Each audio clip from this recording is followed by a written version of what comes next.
ठीक है। आइए तो सर देखो, नाम इनकॉर्पोरेशन डॉक्यूमेंट में क्या क्या होएगा सर? एक तो प्रेस्क्राइब्ड फॉर्म में होगा, एक नाम आएगा एलएलपी का, एक आएगा proposed business of the LLP, एक address of the registered office of the LLP, एक आएगा name and address of the partners upon incorporation, उनकी डिटेल्स आएगी।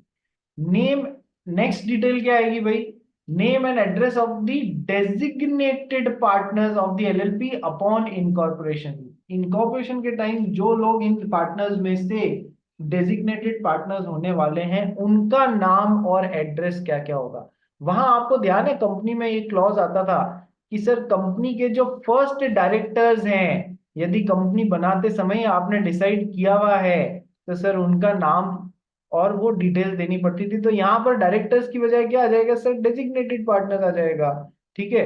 सो state the name and address of the persons who are designated partners of the LLP upon incorporation. Next sir, और भी कोई information concerning the proposed LLP जो कि भविष्य में prescribe करी जाएगी, वो भी आपको यहाँ पर इनकॉर्पोरेशन डॉक्यूमेंट में मेंशन करनी रहेगी। Contain such other information who shall contain, sir, incorporation document shall contain such other information concerning the proposed LLP as may be prescribed। समझ में आ गया? इजी है ना? यदि एमओए याद है तो खट खट खट यहाँ भी आधी से ज्यादा चीजें आपको याद रह जाएंगी। ठीक है। अब सर यदि कोई बंदा एमओए में जानबूझकर गलत स्टेटमेंट से उसको फाइल करवा लेता है, याद करो section 7 of the companies act में आप गलत इंफॉर्मेशन के साथ में यदि कंपनी को फॉर्म कर लेते हैं तो गड़बड़ हो जाती है ना। Yes sir. तो वैसा ही यहां पर if a person makes a statement, ऊपर ये इनकॉर्पोरेशन डॉक्यूमेंट और सॉरी, ये जो स्टेटमेंट इनकॉर्पोरेशन डॉक्यूमेंट के साथ में जो स्टेटमेंट फाइल कर रहा है, कौन सा स्टेटमेंट? कि सर स्टेटमेंट में दो चीजें होती है ना, कि स्टेटमेंट में होता है कि सर एक तो प्रोफेशनल कैपेसिटी में सीए सीएस वगैरह, और एक कंपनी का सॉरी एलएलपी का अंदर का बंदा उस इनकॉर्पोरेशन डॉक्यूमेंट पे साइन करता है कि एलएलपी एक्ट और उससे रिलेटेड चीजें हमने सारी फॉलो कर ली हैं, रूल्स फॉलो कर लिए और ध्यान है। ठीक है। अब वो गलत स्टेटमेंट में गलत साइन कर देते हैं। कैसे? If a person makes a statement as discussed above which he, और वो स्टेटमेंट के अलावा ये डिटेल्स में से भी इनमें कोई एक स्टेटमेंट वो डाल देता है which he knows to be false, वो जानता है कि गलत है, और does not believe to be true. कुछ भी बोल लो, दोनों का मतलब एक ही है। Which he knows to be false, जानता है गलत है, या खुद ही विश्वास नहीं करता है कि वो सच है, ही शैल बी पनिशेबल। सर जिसने भी वो काम किया, ऊपर गलत इंफॉर्मेशन दी है, चाहे नेम ऑब्जेक्ट वगैरह वगैरह की यहाँ पर, या फिर स्टेटमेंट की, जो उसको पता थी कि गलत है, या जो वो जानता है कि सही नहीं है, तो ही शैल बी पनिशेबल, हर वो आदमी पनिशेबल होएगा। कितना? विद इम्प्रिजनमेंट, अरे बाबा, जेल में डाल देंगे। With imprisonment for a term which में एक्सटेंड टू 2 years, मतलब अप टू 2 साल तक का जेल उसको जाना पड़ेगा। एंड यानी कि इसके साथ में ये भी, with fine which shall not be less than 10,000 but which में एक्सटेंड टू ₹5 लाख। 10,000 रुपए से 5 लाख रुपए तक के बीच का कोई भी फाइन लगाया जाएगा उस पे, नंबर वन। नंबर टू, 2 साल की जेल। एंड है ये फाइन, जेल।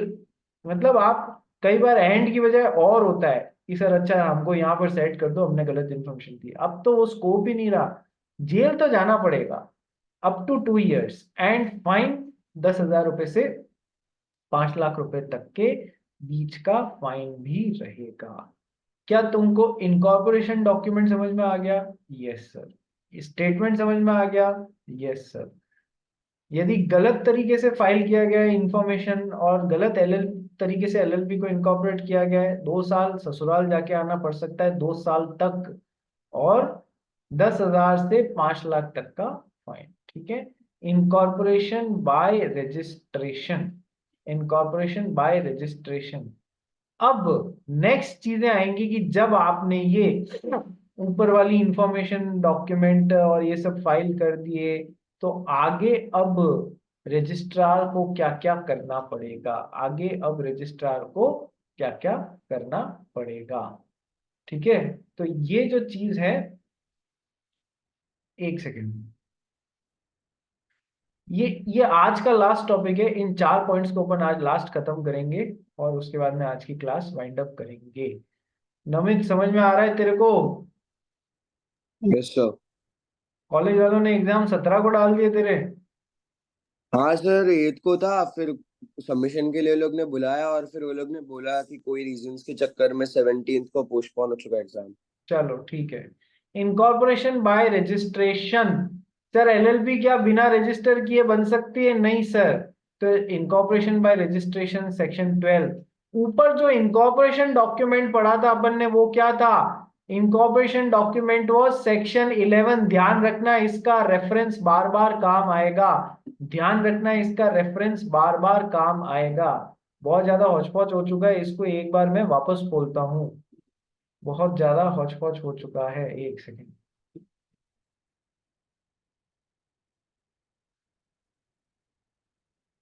ठीक है। इनकॉर्पोरेशन वाला कौन सा था? Section 11।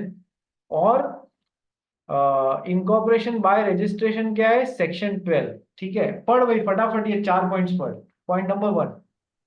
When the requirements imposed by clauses B and C of subsection 1 of section 11 have been complied with, the registrar shall retain the incorporation document, and unless the requirement imposed by clause A of the subsection has not been complied with, he shall within a period of 14 days एक minute pay रुक जा, registrar. एक minute रुक जा।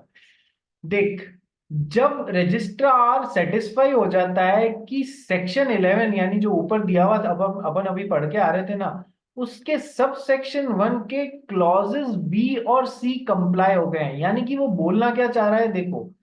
ये रहा section 11, इसके subsection 1 के क्लॉजेस बी और सी। इनकॉर्पोरेशन डॉक्यूमेंट फाइल हो गया रजिस्ट्रार के साथ में विद सच अ फीस। ठीक है। और स्टेटमेंट जो था वो भी फाइल हो गया है। ठीक है। तो जब ये दोनों क्लॉजेस पूरे हो गए, 11(1)(b)(c), ये दोनों पूरे हो गए, रजिस्ट्रार सेटिस्फाई हो गया है, तो वो क्या करेगा? ही शैल रिटेन द इनकॉर्पोरेशन डॉक्यूमेंट। वो अपने पास इनकॉर्पोरेशन डॉक्यूमेंट को रख लेगा। And unless the requirement imposed by clause A of that subsection, यानी सेक्शन 11 का 1 का A has not been complied with, और जब तक कि ये वाली चीज पूरी नहीं हो रही है, तब तक वो इनकॉर्पोरेशन डॉक्यूमेंट को रोक सकता है। कौन सी? Two or more persons associated for carrying on a lawful business with a view to profit shall subscribe their name to the incorporation document.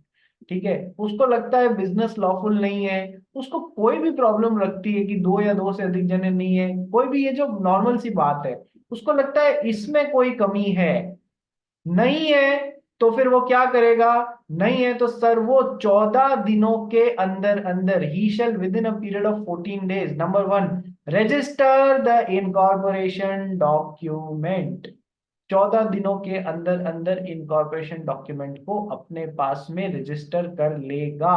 And give a certificate that the LLP is incorporated by the name specified therein. जो भी certificate में registration, certificate of incorporation में LLP के जो नाम लिखा गया है उस नाम से ये आर्टिफिशियल पर्सन एग्जिस्टेंस में आ गया है। यानी उसको कुछ गड़बड़ लगती है तब तो वो रोक लेगा, नहीं तो जिस दिन आपने इनकॉर्पोरेशन डॉक्यूमेंट फाइल किया है उसके 14 दिनों के अंदर उसको ये सब चेक करके और आपका आपका इनकॉर्पोरेशन डॉक्यूमेंट को रजिस्टर कर लेना होगा और एक सर्टिफिकेट देना होगा। जैसे वहां सर्टिफिकेट ऑफ इनकॉर्पोरेशन कंपनी में मिलता था ना, वैसे ही यहाँ सर्टिफिकेट ऑफ इनकॉर्पोरेशन एलएलपी को भी मिलेगा। पहला पॉइंट समझ में आ गया? कोई गड़बड़ नहीं है तो 14 दिन की टाइम लिमिट है, 2 हफ्तों में रिस्पॉन्ड करो। रजिस्ट्रार पे डंडा लगाया है सरकार ने। ठीक है। नेक्स्ट, सेकंड पॉइंट पढ़ भाई, 12(2) पढ़। The registrar may accept the statement delivered under clause C of subsection 1 of section 11 as sufficient evidence that the requirement imposed by clause A of that subsection has been complied with. देखो clause C में अपन 11(1)(c) में क्या दे रहे थे?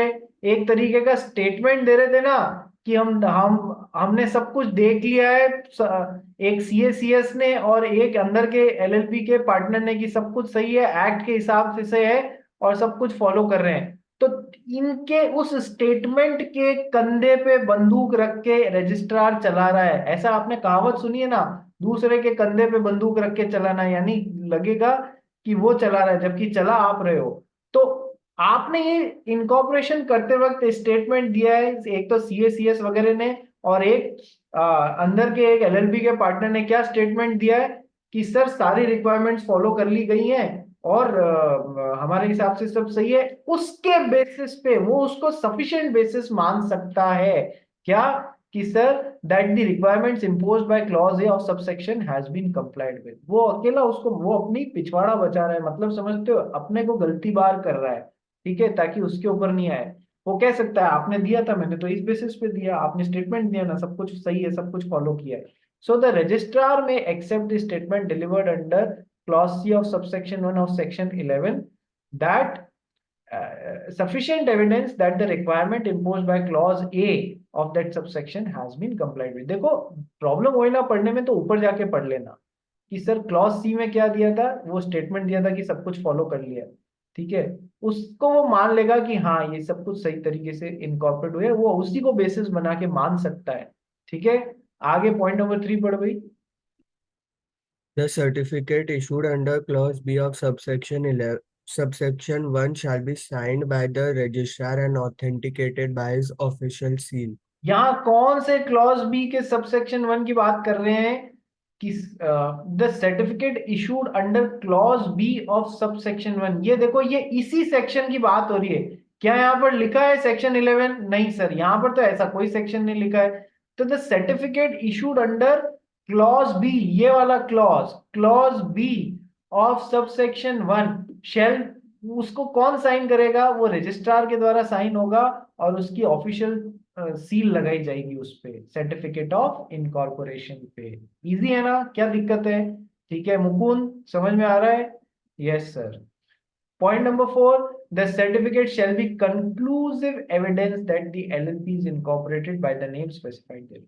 Artificial बच्चा पैदा हो गया, नेचुरल बच्चा मुकुंद यदि आज हॉस्पिटल में पैदा होता है तो उसको बर्थ सर्टिफिकेट दिया जाता है ना, यस सर, कि आज के दिन ये बच्चा इन इन माँ बाप के साथ की संतान के रूप में पैदा हुआ है।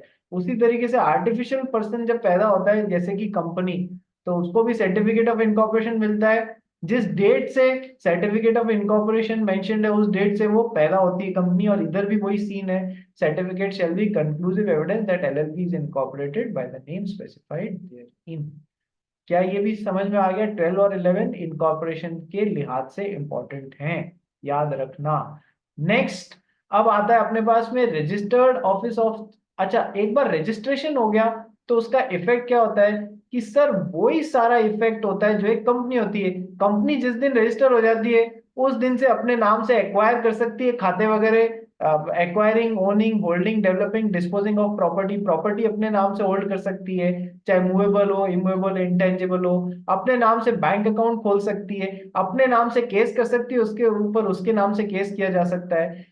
कोई भी दूसरे काम जो कि एक बॉडी कॉर्पोरेट लॉफुली कर सकती है वो भी कर सकती है, ठीक है। तो वही सब एलएलपी के केस में भी आ रहा है, चाहे तो अपने नाम से कॉमन सील रख सकती है, नहीं रखने तो कोई दिक्कत नहीं है, वो कंपलसरी है भी नहीं अब। तो वही सारी चीजें एलएलपी का इफेक्ट ऑफ रजिस्ट्रेशन यदि आपसे पूछ ले तो एग्जैक्टली सेम चीज है कंपनी और एलएलपी की, ठीक है भाई, सेम चीज चिपका सकते हो यहाँ पर।